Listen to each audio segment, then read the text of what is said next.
আসসালামু আলাইকুম। আজকে আমি তৈরি করে দেখাবো সরিষা আর বাদাম দিয়ে কাঁকরোল রান্নার রেসিপি। ভাবছেন মাছ মাংস কিছুই খেতে ভালো লাগছে না, কি রান্না করা যায়? চিন্তার কোনো কারণ নেই। যদি আপনার ঘরে 4 থেকে 5টি কাঁকরোল থাকে তাহলে খুবই সহজে আপনি এই রেসিপি তৈরি করতে পারবেন। এটা খেতেও এত মজা, আপনি অনায়াসে 2 প্লেট ভাত খেয়ে ফেলবেন। তো চলুন এই কাঁকরোলের রেসিপি আমি কিভাবে রান্না করেছি তা আপনাদের সাথে শেয়ার করছি। আমার রেসিপিগুলো ভালো লাগলে অবশ্যই চ্যানেলটি সাবস্ক্রাইব করে দিবেন এবং পাশে থাকা বেল বাটনটি ক্লিক করে দিবেন।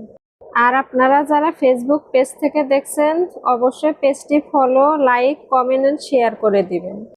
এখানে আমি 5টি কাঁকরোল নিয়েছি। কাঁকরোলগুলো একটু মোটা সাইজ করে কেটে নিয়েছি, আপনারা দেখে বুঝতে পারছেন।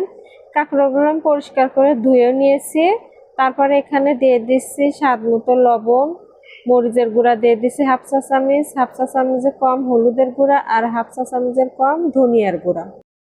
এখন সবগুলো একসাথে ভালোভাবে মেখে নেব। মেখে এটাকে আমি 10 মিনিটের জন্য রেখে দিব। এখানে আমি দেখিয়ে দিচ্ছি কাঁকরোলের যে স্বাদ, এটার আসল উপকরণ কি সেটাই দেখাচ্ছি।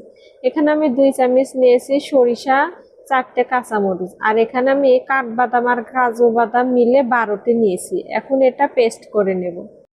আজকে আমি এই রান্নাটি সরিষার তেল দিয়ে করব। এখানে আমি সরিষার তেল দিয়ে দিচ্ছি। তেল গরম হয়ে গেলে কাঁকরোলগুলো ভেজে নেব। এই রান্নাতে অবশ্যই সরিষার তেলটা দেওয়ার চেষ্টা করব। চুলার তাপ মিডিয়ামে রেখে কাঁকরোলগুলো উল্টে পাল্টে ভালো করে ভেজে নিব।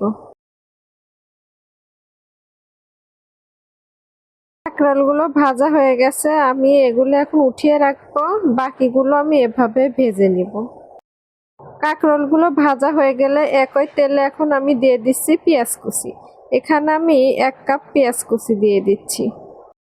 পেঁয়াজগুলো ভালো করে ভাজতে থাকবো যতক্ষণ না হালকা বাদামি কালার হয় ওই পর্যন্ত। পেঁয়াজগুলো ভাজা হয়েছে, এখন এর সাথে আমি মশলা অ্যাড করে দিব। স্বাদ মতো দিয়ে দিচ্ছি লবণ, হাফ চা চামচের একটু বেশি দিয়ে দিচ্ছি রসুন বাটা, হাফ চা চামচের একটু কম দিয়ে দেব আদা বাটা, আর 2 চামচ দিয়ে দেব পেঁয়াজ বাটা। হাফ চা চামচ দিয়ে দিচ্ছি জিরার গুঁড়া, হাফ চা চামচ দিয়ে দেব ধনিয়ার গুঁড়া, হাফ চা চামচে একটু বেশি দিয়ে দিচ্ছি হলুদের গুঁড়া, আর 1 চামচ দিয়ে দিচ্ছি মরিচের গুঁড়া। ঝালটা আপনাদের পছন্দ মতো দিবেন। মশলাগুলো কিছুক্ষণ মিশিয়ে নিচ্ছি। তারপরে এখানে আমি অল্প পরিমাণের পানি দিয়ে দিচ্ছি। পানি দেওয়ার পরে মশলাগুলো কিছুক্ষণ ভালো করে কষিয়ে নিচ্ছি। মশলাগুলো কষানো হয়ে গেলে এখন আগে থেকে পেস্ট করা বাদাম আর সরিষা বাটা এগুলো দিয়ে দিব। এখন ভালোভাবে নাড়াচাড়া করে মিশিয়ে নিচ্ছি। তারপরে অল্প পরিমাণ পানি দিয়ে আবার কিছুক্ষণ মশলাগুলো কষিয়ে নেব। দেখুন মশলাগুলো কষানো হয়ে গেছে, তেলটা মশলার থেকে সেপারেট হয়ে আসছে। এই পর্যায়ে এখানে আমি পানি অ্যাড করে দেব। এখানে আমি 1 কাপের মতন পানি অ্যাড করেছি। যেহেতু কাঁকরোলগুলো আগে থেকে ভেজে রেখেছিলাম এর জন্য অল্প পানি আমি দিয়েছি। আর এখানে আমি 6টি কাঁচামরিচও দিয়ে দিয়েছি। দিয়ে ঢাকনা দিয়ে কিছুক্ষণ রেখে তারপরে আবার যখন বলক উঠবে তখন এর মধ্যে আগে থেকে ভেজে রাখা কাঁকরোলগুলো দিয়ে দিব। এখন 2 মিনিট কাঁকরোলগুলো রান্না করে নিব।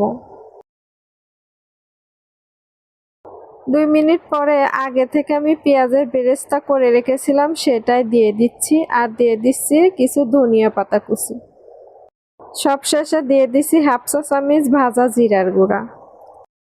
দেখুন আমার কাঁকরোল রান্নাটা একদম কমপ্লিট, দেখেই বোঝা যাচ্ছে কতটা লোভনীয়। আপনারা অবশ্যই এটা বাসায় একবার হলেও রান্না করে দেখবেন। খাওয়ার পরে অবশ্যই বুঝতে পারবেন এটা সত্যি মাছ মাংসের থেকে অনেক টেস্টি। আজকের মতো এখানে শেষ করছি, আবার একটি নতুন রেসিপি নিয়ে হাজির হব। এতদিন সবাই ভালো থাকবেন, সুস্থ থাকবেন। আল্লাহ হাফেজ।